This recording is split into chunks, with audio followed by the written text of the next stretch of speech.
and looking at how interrelated systems kind of interact with each other, and how sometimes we can't measure everything. Like sometimes there's just uncertainty that we cannot get rid of, and we can't really account for, whether it's in engineering or mathematics, or it's in the body and health. And so luckily that was how I was trained to sort of see the world and solve problems. And then when it was time for me to really wake up from all of my bloating that was causing me to like cry and almost lose my job, and just various accidents on buses, and having to like miss dates and be on the toilet all night, and just various things. When I was finally woken up out of the trance of sort of giving my power away to the Western medical system, then I started to take responsibility and use that mindset. And then I didn't even know this until I did a bunch of therapy and I started working on my trauma. But I had a therapist basically go, hold on, you run a gut health company and you were born with gut problems and you've had them your whole life. Do you not see the trend here? Do you not see the semblance or the irony or the beauty of it? And I hadn't actually. I'd been doing Scd Lifestyle for many years. And so it also just so happens I started using supplements when I was 13. I was getting picked on and I was really small. And so I wanted to be muscular and, be able to fight the kids off, And so I've been ordering supplements off the internet, off like the sketchy internet since I was 13. And I've been falling for all the marketing and all the miracle cures and all the snake oil. Even till this day, I just do it because now I embrace it. I'm just like, well, I know, 1 out of every 3 tests is going to blow up in my face, but that's okay, because that's who I am and I like it. It's actually exciting for me to kind of fail forward. And so after getting functionally medicine certified at the Kalish Institute, and slowly working through all of my issues, which are, numerous in length and depth, and then seeing like over 300 people as a consultant, I just really realized that there's so much more to this story. And despite me not really wanting to build a supplement company and me trying really hard actually to not do this, I ended up getting really all my issues flared up when my fiance was diagnosed with cancer, when her mom was diagnosed with stage 4 cancer. We lost the other business, closing on a house. It all happened within 3 months. And so all my issues just blew up in my face and came back about 3 years ago. And so I reached into my bag of tricks from functional medicine and what had worked in the past, and it really wasn't working as well. And it brought up some old memories of supplements and issues that are systemic in the industry, in my opinion. And they frustrated me back then. And then they were my issues again. And so I was like, all right, I guess, as I bumble through this world, the universe is kind of giving me an opportunity here to actually dive in and fix these problems for myself and hopefully fix them for the industry. And so that's where the Healthy Gut rebrand happened, and these custom sort of best in the class supplements that I'm committed to finding for myself and for my family has gotten us back into the game of gut healing and sort of trying to educate the world on what appears to be some ways I see the world, just because I have this brainwashed engineering mindset and this willingness to just try everything over and over again. Gives me sort of a different perspective. Well, I've known Steve for probably 6 years now. Can you believe we're going on our 6th year at SIBO SOS? The first summit, SIBO SOS Summit 1, was in 2017. I started it in 2016, and Steve and his business partner at the time helped me so much, and Dr. Seebecker, to really, write the first emails, figure out the tech. I mean, from the ground floor, when I was just like, hey, I'm going to do a summit, like, let's have a parade, just totally naive and totally failing forward. But fortunately, it was a big success and we helped so many people and continue to. So I totally trust Steve and his perspective and his integrity and his perspective and background. And when I heard that he was doing supplements, I was like, oh, long time coming. It must really be special, because I know he wouldn't do that otherwise. Steve has helped me with my own personal gut health issues over the years. When I've heard about like something really weird and Russian or something, I'm like, Steve, have you heard of this? He's like, oh yeah, been there, done that, use this link. Or like, oh, don't do that one, do this one. So I'm not saying that anyone needs to do any of that. I'm just saying that obviously you guys know I trust Steve or he wouldn't be here. And what I also wanted to really highlight today for you is a little bit more about SCD lifestyle, because I think you just kind of like glossed over that term right there. There are a lot of, and we'll get right into the content of what having Steve help us with their digestion. Just, I wanted you to know, this isn't just like some dude on the internet. He's one of the pioneers in teaching people about gut health out there into a broad spectrum and a broad audience. And SCD Lifestyle is from the book SCD. What is it? Oh, Breaking the Vicious Cycle. Can you just tell us what that is for context? And then we'll get right into the content for today. Yeah, so fascinating story. If you were born with celiac disease in the 1920s, you were pretty much going to die. And there was two medical doctors at Vanderbilt, Dr. Sidney Haas and his mentor, whose name escapes me at the moment, who were committed to trying to figure out how to save these celiac kids. And so what they did was they just started experimenting with food. They had no knowledge of gluten. They had no knowledge of dairy, and it's 20s and 30s. Right. So they just by order of elimination, they started to realize that carbohydrates tended to cause celiacs the biggest issues. And specifically, they made a theory that the small intestine was unable to break down a lot of the complex carbohydrates that we eat. So that includes all your starches, that includes, most plants, honestly. And so they really honed in on what's called monosaccharides, which is glucose and fructose, which most people know about. And so they basically developed this diet of specific carbohydrates that was a lot of fermented dairy. It was a lot of banana. It was a lot of easy to digest vegetables like zucchinis and kind of simpler vegetables rather than your kales and things like that. And the kids started living, and then they started to transition and not be classified as celiac anymore. And so Dr. Sidney Haas wrote a book in the 1950s chronicling all this. And then Elaine Gottschall had a daughter with ulcerative colitis who was not doing well. And she met Dr. Haas, and they saved her daughter's life. And she wrote a book called Breaking the Vicious Cycle, where she brought in more nutritional research that had happened over the last 40 years. Basically it's a diet that came before GAPS, it came before paleo, it came before FODMAPs, for specifically a tool for digestive healing. And it still isn't really getting the light of day that, hey, FODMAPs is kind of just a carbohydrate digestion issue. Right. It's just a different form of SCD at some level. And it was a diet of you could have no processed anything, no fake sugars. Honey was the only sweetener. It was this idea of kind of a Weston A. Price meets like a FODMAP diet or something like that, with a little paleo in there. Well, that's a good way of describing it. And this is the diet that, if I'm remembering this properly, that Dr. Seebecker, took on. And that was the first time she had felt well in her entire life. And it was within 3 days. So this was, and you hear stories about this within the gut world from old timers. People have been doing it for ages, like over and over and over again. I did this particular way of eating, and I had no symptoms for the first time in my life, or my first time in 20 years. I could leave my house for the first time. So I just wanted to give you a bigger picture about who Steve is and why I would have him in these Facebook Lives and on my, oh so precious audience, and who I love so much, and just know you count on me for bringing you high quality information.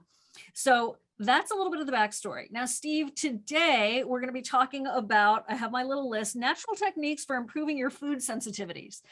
So that leads to the question that you're sort of answering already, is like, what is a food sensitivity?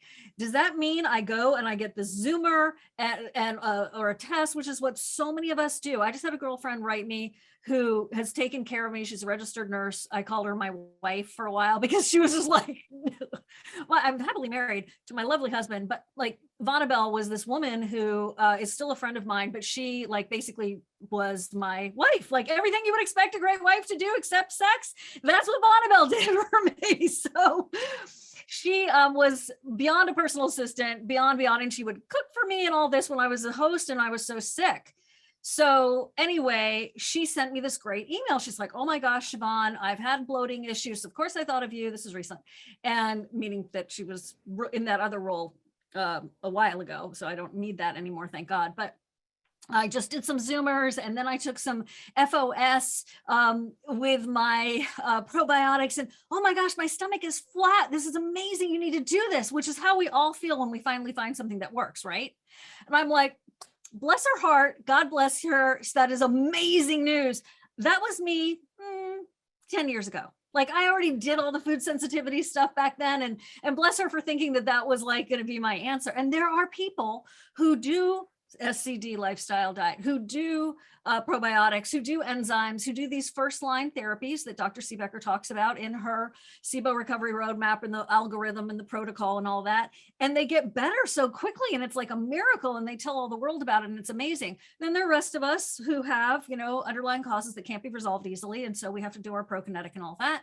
And this is where maybe you're missing some of the first line therapies, and maybe those food sensitivities could be addressed by some HCl, maybe, or some enzymes that really work. So Steve, I just wanted to have you talk about some natural techniques to improve food sensitivities. And you don't need to have a test to necessarily say that you are sensitive to this food, right? So it doesn't mean you have to go out and do a $600 test. They can be amazing. For me, when I did it the first time, what was I sensitive to? Okay, bananas, carrots, zucchini. Do you know why? That's all I was eating. That was all I was eating, were those three things. And sure enough, the food sensitivity test, it wasn't a Zoomer, that was pre-Zoomer, came back, and I was like, well, this ain't right, because that's all I'm eating, and those are the only things that actually don't cause me stress. So can we talk about I want your perspective on all that. Yeah, well, let's break it down, because I feel like this is what's missing in our current I don't know, the paradigm of gut healing. And this, and I don't consider myself an expert, I'm always learning, but just know that I started researching leaky gut and buying everything and reading everything I could back in 2012 and 2013. I had one of the first articles about leaky gut on the internet. Dr. Tom O'Brien, I bought his courses, I spoke with him, Alessio Fasano's research. So I'm a big leaky gut fan, and just, I've seen gut testing, like food sensitivity testing and leaky gut testing for over 7 years now. And unfortunately, I don't want to be a person who just can't like have certain food groups. Like, I don't want to just be this restrictive type of person who's always looking for what's making me sick. And so unfortunately, if the underlying causes are what I'm about to explain, like we'll go into the underlying causes, you'll just keep testing, removing foods, and then in like 6 more months, you'll have new reactions. It could be as fast as 3 months. So if your mechanical nature of your digestive tract is not processing the food correctly, and or your mast cells and your mucous membranes are so deteriorated that you're overreacting to what is normal, and or your immune system is dysregulated, you'll just be chasing your tail, taking these tests for the next however long you commit to this journey, and just removing foods, bringing them back, removing foods, bringing them back, because exactly what Siobhan said happens, which is that what you're eating just naturally becomes your new food sensitivity because of what I just outlined there, and we'll go deeper into here in a minute. So Steve, what are some things, so we've talked about the problem, let's get to the solutions. What are some things that we can do to improve our food sensitivities, including what can we do to help our leaky gut? Well, I'm gonna put my foot down and say you have to understand this certain paradigm before the fixes make any sense to you. Okay. So number one, the research, and this is not like just my wacky engineering theory, this is in the literature. Number one, if you do not break your protein structures down, it doesn't matter if it's vegetarian protein or animal protein, like corn protein, wheat protein, whatever it is, if you do not break those structures down, your body thinks of those as foreign invaders at some point during your digestive tract. So you have to be able to actually collapse the size of your food down to the appropriate size molecule. Otherwise, watermelon, chicken, beef, all these things will be food sensitivities. And so first step is, are you breaking down your proteins and your carbohydrates? Step two, you have this complex ecosystem inside of your gut with mast cells and mucous membranes and a really, really delicate gut wall. And if you're breaking down your food properly, but your mucous membranes are thinned out and or your mast cells are overreacting because they're too close to the food that's supposed to be broken down, it's not their fault, but they're just like, oh my God, everything's a big deal. Breakfast, lunch, dinner, every meal is a big deal. And so we want to shorten or collapse the amount of exposure that is happening back to what's normal, so that they just react when they're supposed to react rather than just oversensitized, popping off all day long. And then thirdly, when that overreaction happens, your immune system needs to just come in, eat it up, take care of it, and then dampen everything down. We don't want the immune system to stay overexpressed and like, oh my God, watermelon's coming, chicken's coming, oh no. So if you have either of these three things, you're going to be struggling with food reactions, food sensitivities of all types, from regular stuff like kale and chicken up to the more inflammatory by nature foods, such as wheat or grains or dairy. And so I'll stop right there, but then we can just go directly into what supports each of those three things. So, from Desiree, she's saying, are you talking about chewing? Are you talking about how do we break that food down? Which makes a ton of sense. So we're not talking about, you're fermenting your food. That's what people with small intestine bacterial overgrowth have to deal with. But what if you could get some support so that you could eat more food and, maybe you're not going to have an apple and an onion, right? Or some garlic, but maybe you could expand a few foods. So obviously, you're a manufacturer of amazing enzymes, digestive enzymes. So, and you're talking about breaking down that protein structure. Let's start with enzymes. And yes, you should be chewing your food very carefully, right? So there's a consciousness there. There's a mindfulness there. It just makes sense that we should be chewing more, but there's a chemical support that you can also do with your digestive enzymes and bitters. Yeah, I mean, first, just let me describe something for you. Like, if you've ever seen an electron microscope of like protein structures, these are like these crazy 3D molecules at the micron level. They're artwork. Like, you could print that out and put it on the wall and be like, wow, that's amazing. So they are these, our food at a microscopic level is like hyper complex. Chewing is just one step, and it's an important step. And in fact, you can test that by blenderizing your food. There's nothing better than a blender to chew your food for you. So you could try that if you want, but that's just step one of taking, say, a chicken breast down to smaller, little tiny chicken breasts. And then you got to put it in your stomach acid. And that's where things actually that's where the chemical reactions actually start to happen. And the acid level, when it's appropriate, now they've done studies in mice, and they've also done studies in humans, where if the pH of your stomach is at a 4 or a 5 versus a 2, you will show skin prick testing, you will show reactions to that food, and the mice develop allergies. And so the reason why they believe is because the acid takes all those little tiny chicken breasts and it starts to open up their structure at a microscopic level. And then there's pepsin, which is an enzyme, a proteolytic enzyme, one of the strongest ones in your stomach, that's also like going through and like chewing up all those little openings on those proteins. It's kind of cleaving off each little protein structure.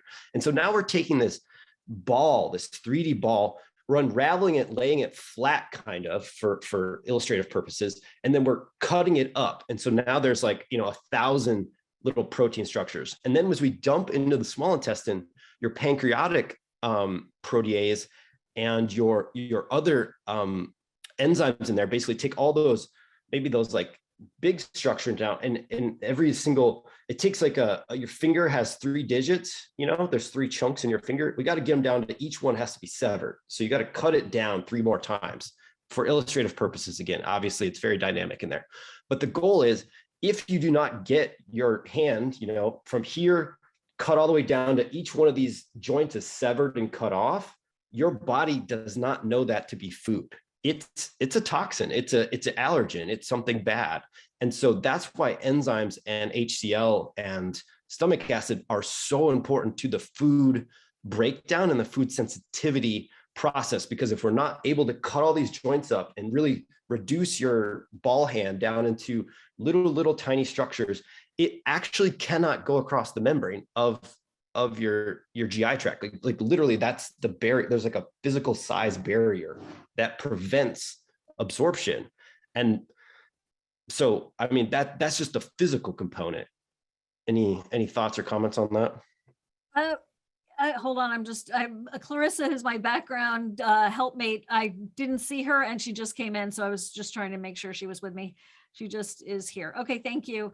Hi, Clarissa. Clarissa will help you with any tech issues if you have them in the chat. Steve, so what do you feel about drinking water with your food? Some people say don't drink water so you don't dilute your digestive juices. How do you feel about that? Yeah, I mean, if you're already struggling with digestive issues, if you're already somebody who's a little sensitive to this kind of stuff, then I would stay away from liquids at meals. Right. And that includes wine, unfortunately. That includes, any drink. If you have more than 2 drinks, you're basically inhibiting your stomach acid. They've done tests on that. If you drink liquor, unfortunately, that will shut down your stomach acid. So if you're drinking your lemon water, or maybe that's another reason not to drink. I'm just saying. Yeah. So don't drink your lemon water or your water around mealtime. Please try to figure out how to swallow pills with as little amount of liquid as possible, because it's a volume game. It's a concentration of acid inside of your stomach is like a certain size. It expands, but it's a certain size. And the more we fill it up, the more acid it has to pump out to reduce the concentration of acid in there or make it stronger. Basically, it's I don't know, pH and everything and the whole volume game were very confusing for me for like 3 years. So I understand if it's very confusing for others. Yeah, I mean, it's very complicated. So if we can can you do me a favor? Because I always love it when you do this. Can you just go over which enzyme breaks down which thing and what you found when you got into the enzyme world about, because I know you tried like them all. What did you find didn't work versus what you found did work?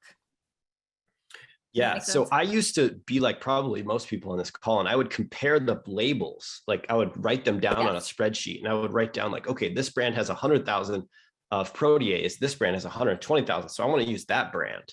And I would make these spreadsheets and I would try to find the strongest thing out there.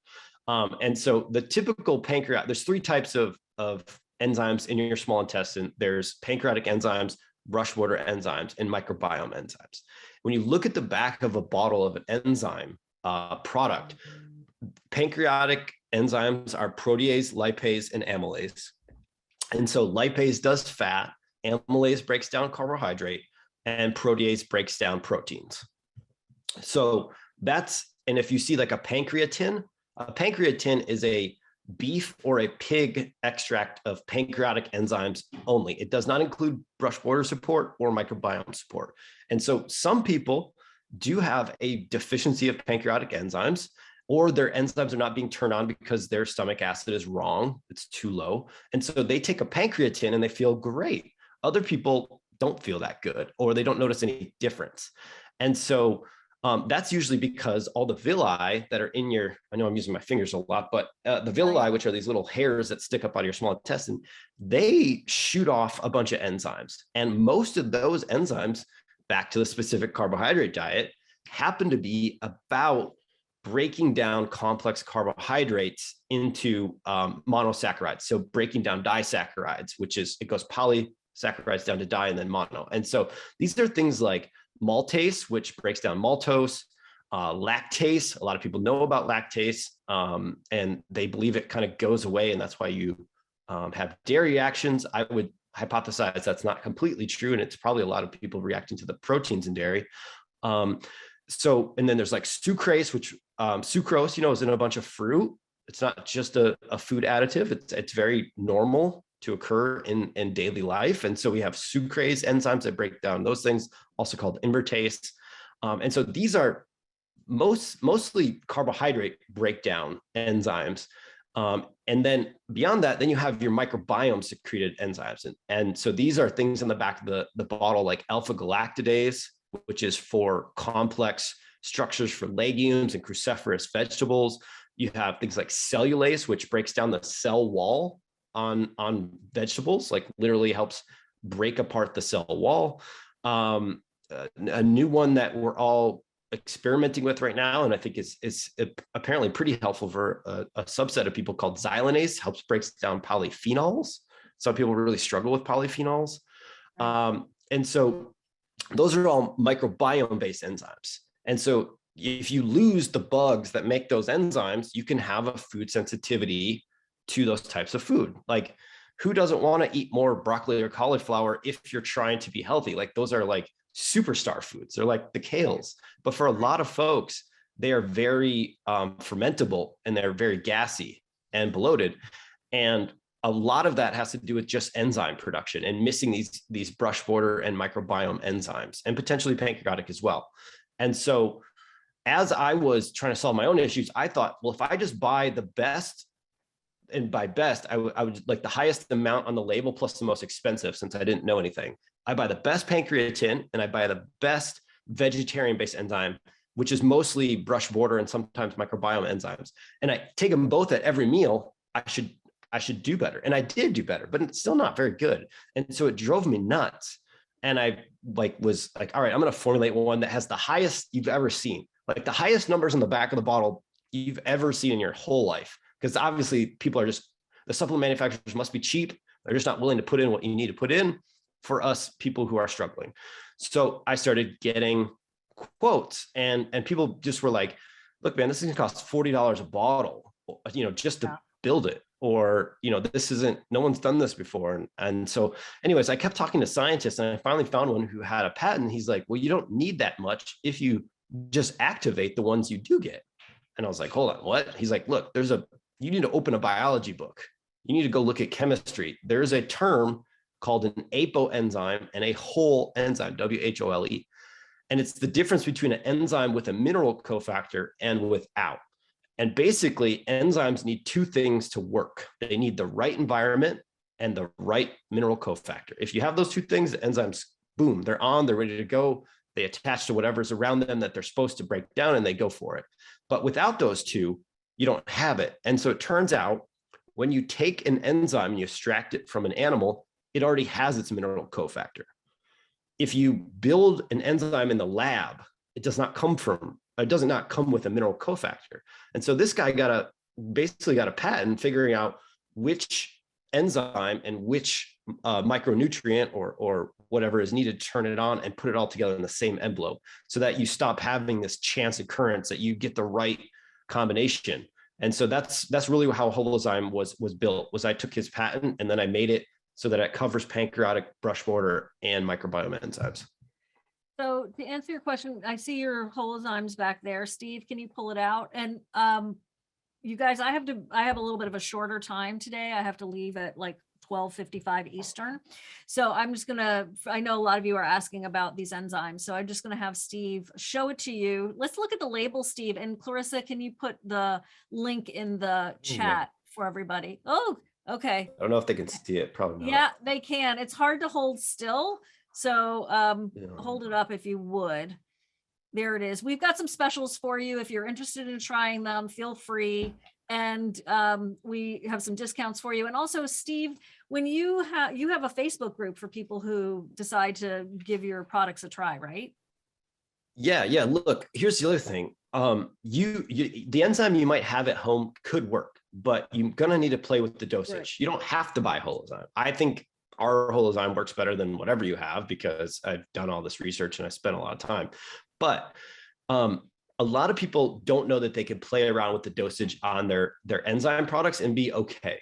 And so I would really encourage people to try 3 pills or 4 pills or 5 or 6 at a meal and see how you feel. Because if you're more banged up, or if you're missing a certain class of enzymes more, you might need more of whatever capsule it is. And there's really not a lot of harm. As far as we know, there's zero negative feedback where if you take more, your body produces less. We don't know of a theory. I've seen no one publish one. I own books that were written in the 1800s about enzymes. I've pretty much tried to buy everything out there. And if somebody finds something, please email me at support@healthygut. But I'm thoroughly fascinated by this because I don't want to be taking something long-term that is accidentally harming myself. And so I seek this stuff out, every single credible idea or even theory, and it's not out there. So if you take more, it doesn't harm your body and you use what you use. And so if you feel better by taking more, a lot of people, that's like where their big breakthrough is. They're struggling with SIBO, they're struggling with bloating, struggling with gas, food sensitivities. And they're like, I'm doing the right things. I'm on this, SIBO diet. I'm taking the HCl, I'm taking the enzymes and it's not working. These guys are, I just must be like this crazy person who nothing works for. You might just be taking the wrong dose, which is really, really sad. And I want to get the message out there. So please play. Statistically speaking, you have a 34% chance you're taking the wrong dose just based on math. So, do that. And that's what we do in our Facebook group. That's why I hire health coaches for the company so that they can meet with people. They can go through what you're doing and help you test, because not everybody knows how to test and like make a note in a journal and figure it out, but we can help you walk through that. So where do you source your enzymes? Any concern about prion disease? I don't know what that is. What is prions are things I'm still learning about. I don't quite understand them, but ours are made by a pharmaceutical manufacturer in Virginia, United States. They are like 4 times purified. It's one of the oldest manufacturers and the most expensive ones on the market. They're the same sort of pharmaceutical grade stuff that other people do. So I'm not concerned about prion disease from the enzymes and everything else. Yeah, turn the front. This is Holozymes, you guys. And is there a different code for the $15 off? We decided to not do a code. It's just when you check out, it will automatically apply. So codes, I have a love-hate relationship with codes. They get lost. People can't remember them, blah, blah, blah. So, but conversely, when you don't give a code, people are like, well, how do you get the $15 off? So we built it into the shopping cart. When you check out, you'll have it automatically applied. And there's free shipping in the US, right, Steve? Yeah, along with the code. Not international free shipping. I want to clarify that. Because hold it up. If you go, so this is the enzyme Stephen manufactures, he created it. Yep. He doesn't like have a little lab in his backyard doing it. He's working with these people in Virginia, but he's the one who, really created this, who worked with the guy who created the patent and has put all of this due diligence into it. So what I want to encourage you all to do is to try it, to see if it works for you, and to maybe fill in the gap of that missing link. So this is how you can naturally improve your food sensitivities. This is how exactly do enzymes work anyway. We've talked about that. And this is also, Steve, one of the things is how to stop the bloating before it starts. So talk to me about that if you would. Yes. So, and then when do you take them? People are asking, when do you take them? Before, during, or after? Yeah, the most ideal time would be like right as you begin your meal. I usually take them after my meal just because I have a routine and a routine around that. It works better for me to take them after. But the more sensitive you are, the more you'll want to take them in the beginning. No, enzymes don't come from your food. That's a really silly myth out there. But we understand why you would say that, because people do think that. Yeah. But we started cooking food a long time ago. And once you cook the food, you kill the enzymes. So unless you've split tested on yourself and you believe the macro theory that you can subsist on a raw diet the rest of your life, then maybe. But for everybody else who's going to cook food and live in the current way that we're doing life, you're going to need enzymes from inside your own body or exogenously from a food capsule. There's no way that the food will continue to have the enzymes going. So the question is, how do you better tolerate foods? The first step is slow down, chew your food. There's amylase that comes in your food. So especially if you're chewing rice or starches like potatoes, make sure you're chewing your food, slow down, do some gratitude, make sure your stomach acid is proper. If you haven't done an HCl challenge with our product or someone else's, do that. And then look at the 3 options. So you could be missing enzymes or HCl. You could be having a mucous membrane mast cell reaction, or you could have an overreactive immune system. And so support try supporting each level. And that is how you're going to naturally, once you get those three things into alignment, you will unlock FODMAPs, garlic and onions. You will unlock these things. You were built and designed to be able to digest these foods. You're not, like, I guess that's a message of hope. I don't know. It seems. Yes. Having the proper enzymes does heal your gut, because those brush border enzymes, those are like the little villi, right? You need to get that all healed up. It helps with the mucous membranes, but it also helps with, to talk about butyrate. So let's talk about Tributyrin-X if we could, because everyone I know has leaky gut, at least in the back of their mind, if not in the forefront of their mind. And that is that molecule combined with your enzymes that can really help with leaky gut.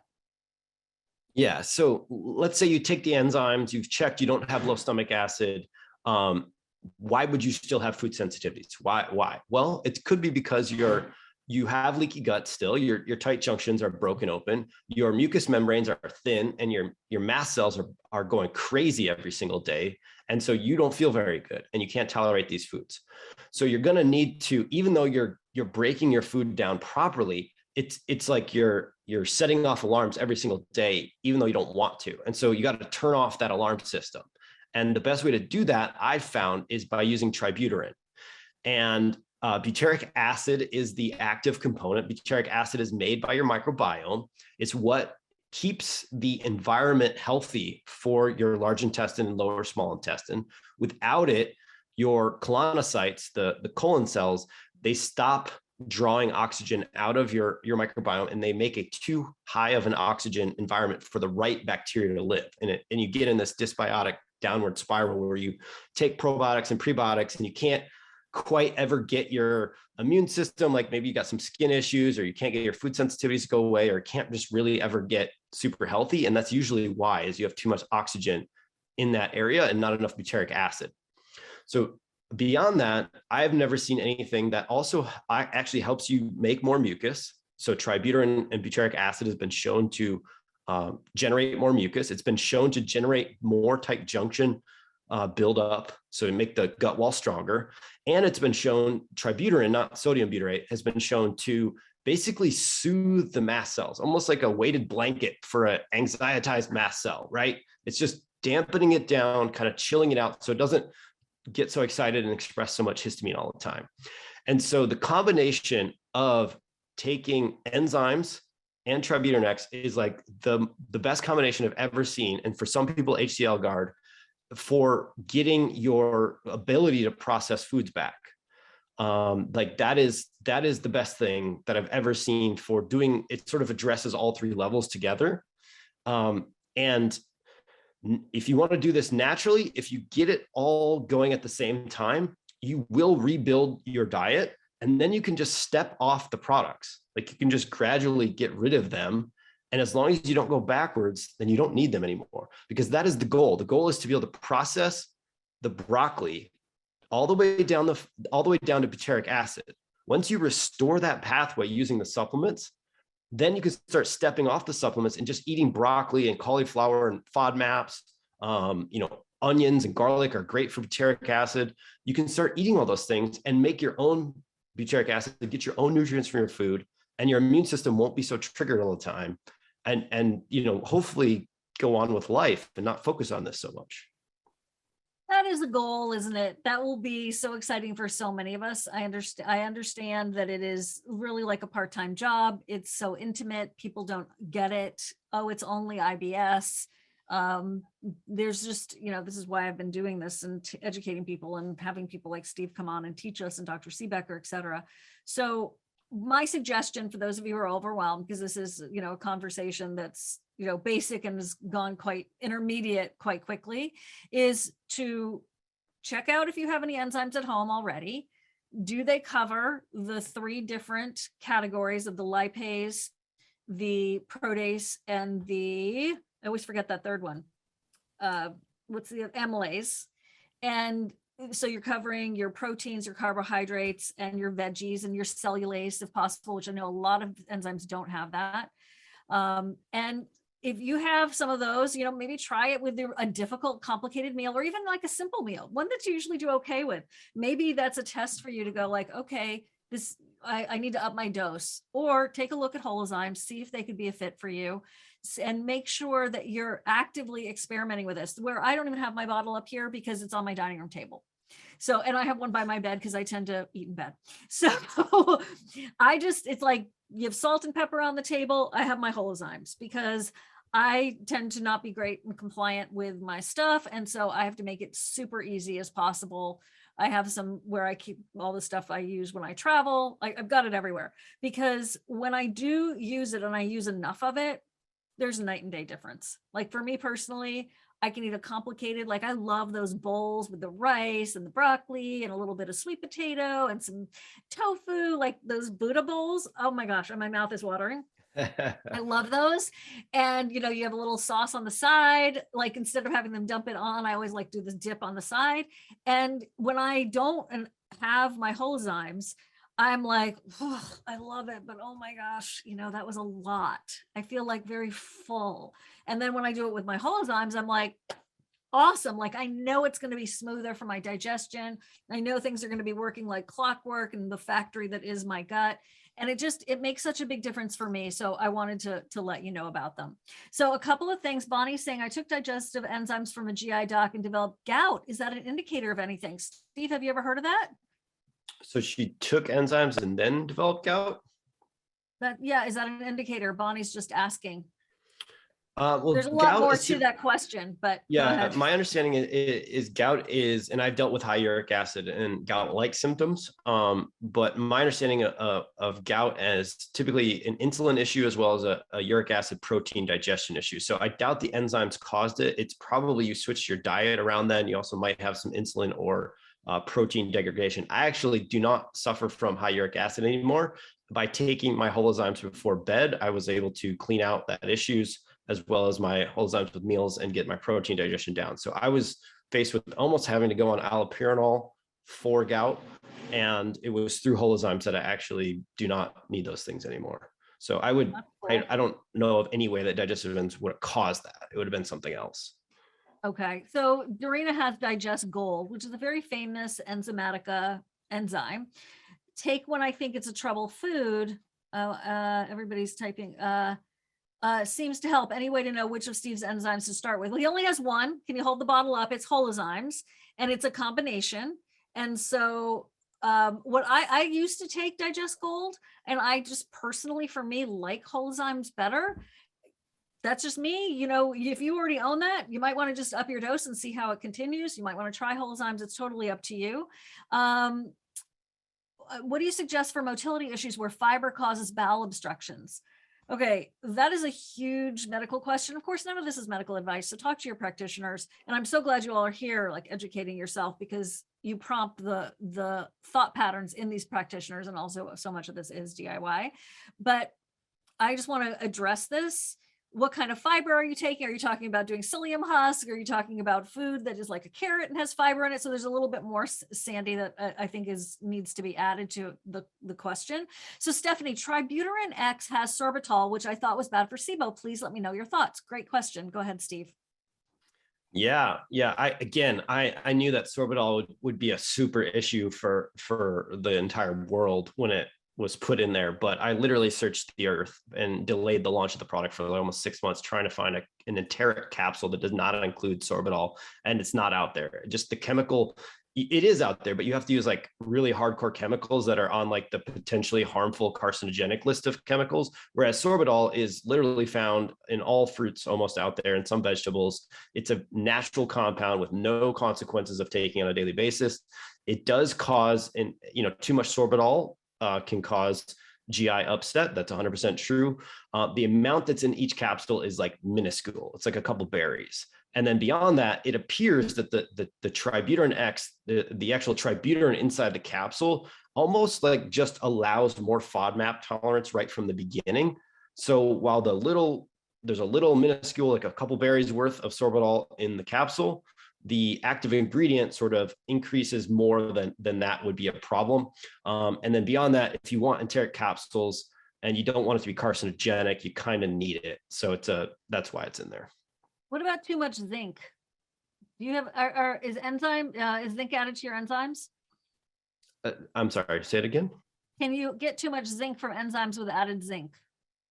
I mean, anything's possible. Yeah, right. But I mean, if you're worried about and you're tracking your zinc copper ratios and you get some blood work before and after Holozymes, I'd love to hear about it. The current theory is that the minerals are bonded by the enzyme and then used to facilitate the enzymatic reaction, so you're not absorbing those minerals in the Holozyme capsule. So why is eating raw food all the time bad for us? Is that all people or just some? So to me, your question, I want to reframe it. It's really about bioavailability, right? Like if you can absorb that nutrition because it can break down, then awesome. Like what works for you and your body chemistry? So for people who are just getting started on like SCD or the SIBO specific food guide, a lot of times the suggestion is to steam all of your food, blend as much as you like, think baby food, right? Where it's almost pre-digested and broken down for you. And then if you can add the enzymes, great. But this is about bioavailability. So it's not just like carnivore, raw, there is so much more to it. So just start thinking bioavailability. What can your body break down and utilize those building blocks to get the nutrition you need so that you are able to have your body function properly as a incredible machine, for lack of a better term. How's that? Okay. Let's see. Somebody's asking me about, can adhesions and scar tissue be an underlying cause for symptoms of SIBO? Absolutely. It can pull your tissue out of the way, out of the normal flow of things, and your migrating motor complex can be addressed. So a couple of questions. Ramona's wondering, do you ship Holozymes to Canada? I know you do, but the shipping can be expensive, right? Yep, we do ship, everywhere that they're taking packages. Some governments are shutting down the flow of packages due to the way the world is. But yeah, we do ship to Canada. I would say 10% of our customers are worldwide. Lena, hey, Lena, does your product have different types of protease in it? And do you think that's necessary? A supplement I have has protease 3.0 and 6.0. Not sure what it means. What does that mean? That's a great question. I went really deep into this because I didn't want to make a product that didn't work. So usually when you see protease 3.0 and 6.0 on the labels, various types of proteases, each protease has a specific pH window in which it works best. And so a 3.0 protease works best at a 3 pH, and a 6.0 protease works best at a 6 pH. And so one of the other issues with some brands is, do the enzymes turn on at the certain pH? So inside of Holozymes, we have a dual strain that covers from 1.7 to 11 pH on our protease. So we call it active blend ACTIV. So we have you covered just like other brands. We just I just wanted to build in some defense against some of the bigger companies that could easily just rip us off and kind of tank our company right away. So all of our strains are dual strain to cover the entire pH window of what's possible. What gelatin are you using for the capsule? What is the capsule, Steve? For Holozymes, it's a vegetarian capsule. It's a cellulose capsule, basically. Okay. What's the intrinsic factor in the HCl guard mg? Like, I guess, is there an amount? I don't know.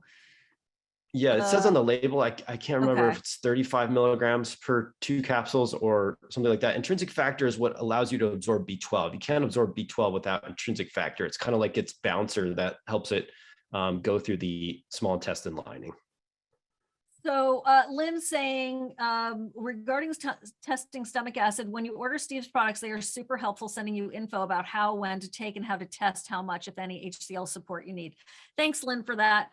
That is very different than I don't know. I just want to call it like service after the sale. Like, he's not just leaving you, see ya. There's we have our Facebook group, right? SIBO SOS community. So if anyone here who's come in through my Dental Health Connection Summit or the Lymphatic Rescue Summit, certainly join us if you want to know more about gut healing in the SIBO SOS Facebook community. By the way, the Liver Gallbladder Rescue Summit has just launched. If you're not on the mailing list, please, please check it out. You can email info@sibosos.com. It's actually in the chat. That is a phenomenal summit that I've been working on for over a year, and it just launched. And so all the bile and the fatty liver and the gallstones, I mean, full gamut, amazing content, half masterclasses, free March 14th to the 22nd. Okay. But go find the link and opt in there because it's awesome. But Steve, talk to me a little bit about your support after someone does purchase Holozymes or the HCL Guard. Yeah, so right away, you'll be invited to join our customers only Facebook group. You'll get a few emails over the next few days with instructions on how to use each product. And then we actively send you emails saying, do you need help? Please tell us if you need help. And then we interact in our Facebook group. So we have health coaches and customer service. We kind of think of ourselves as a customer service company first, and supplements, just making really great products is also what we do. Because as I've mentioned, both as a functional medicine practitioner and as a person who spent over $400,000 trying to get my own health to the maximum levels, I know, as well as reading research, I literally read a research paper almost every day for the last 12 years. I know that the dosages matter for people. And sometimes you're so close to a breakthrough, you have all the right products in your house, you have the right practitioner, you just aren't taking the right dosage for your specific issue, or your specific issue, meaning your genetics, your epigenetics, your environment, everything. And so we want to make sure that that does not happen for our customers. Okay. So can healthcare practitioners join as well, Steve, the Facebook group? Yes, I'm sure they can, but do not solicit. Okay. Yeah, we have a wholesale program too. If you just want to, join us there, you can email us at support@healthygut. That's very irritating to people who spend thousands and thousands of their own money on building these communities. And then people come in and they're like, hey, I'm a health coach. Come on over to my website. Here's my blog post. It's just very, disrespectful, not on purpose. I'm sure they're lovely people, to the people who have created these platforms. Like, if you want to create your own platform, go for it. We love you. I don't want any of my competitors to fail. I want them all to succeed. I want everybody to get this information. I've helped millions of people through this work, but guess how many people have SIBO?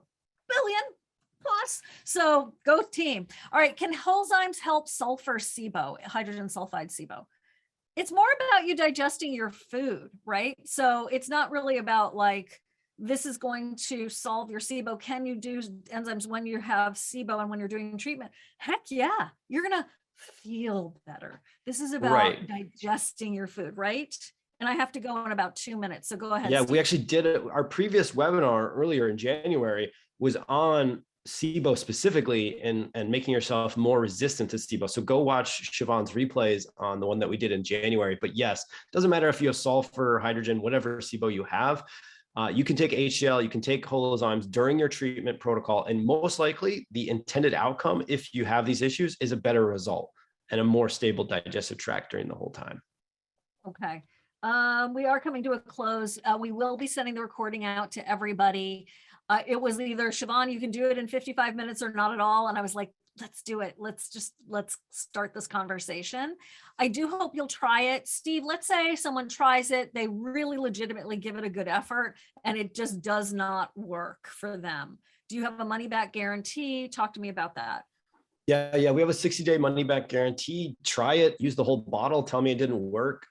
If you decide to work with our health coaches and actually actively talk to us, we will extend that guarantee out as we help you find the right dosage. But if it makes your problems worse, I don't care what they are, then, if you just want your money back, great, we'll give you your money back. If you want to work with us to try to figure out what exactly it's doing, and maybe you're 1 pill off or 2 pills off, that's even better. We'll extend the guarantee. And if it doesn't work, which it doesn't work for 3 to 4% of our customers, we give them their money back. And that's great, because as Siobhan said, I want to give you your money back, and I want you to go back to a different company, or try a different treatment for whatever, different support product, because I don't want to stand in the way of your health. We're here to try to help people get healthy, not stand in the way of it. Yeah. Listen, at SIBOSOS.com, Clarissa, can you help me? Man, I put my lipstick on, Steve, without looking. It's bad. Sorry, guys. No, I you hope look that good. Are bothered you you. kidding me? You're a good friend. We have a spot on SIBOSOS.com with all of Steve's talks that he and I have done over the past couple of years. Yes, you can. Can you open the capsule, Steve? Yeah, with Holozymes, not with HCl guard or Tributyrin-X, but Holozymes, you can open the capsules and sprinkle it on your food. You do not open the capsules for the other two products. Okay, and then also, what kind of gelatin caps are you using for HCl guard? Non-GMO beef. Okay, non-GMO beef. Okay, right. If you're vegetarian, that might not work for you. But remember, and you can't open that capsule, remember, because it's acid, HCl. All right, let's send some love to Steve in the chat. I do hope you will join him for these products. They've changed my life. And I, think that, there's no really downside. If you're international, you're paying a lot for the shipping. A lot, what's a lot? It's all relative. If you get something that actually truly freaking works, what I like to do is stock up, save on shipping. That's up to you. You guys need to decide for yourself. But also the fact that it's, I've been going to health food stores and all that since I was, I started with food combining when I was 14 years old. When my mom we went to a nutritionist in Sarasota, Florida, and it was all about, hygiene and Harvey Diamond's book, and don't mix your carbs with your proteins and all that, which is really a protein, an enzyme idea, but it made me very, very hungry all the time. I was craved food all the time. It really almost led me to an eating disorder. So I wish I had had these back then. I would have done so much better. Steve, thank you so much. If people have any really specific questions, go to the links that we've shared with you. But if someone had a really specific quick question, not like about their personal case, but about the product, how can we find out more?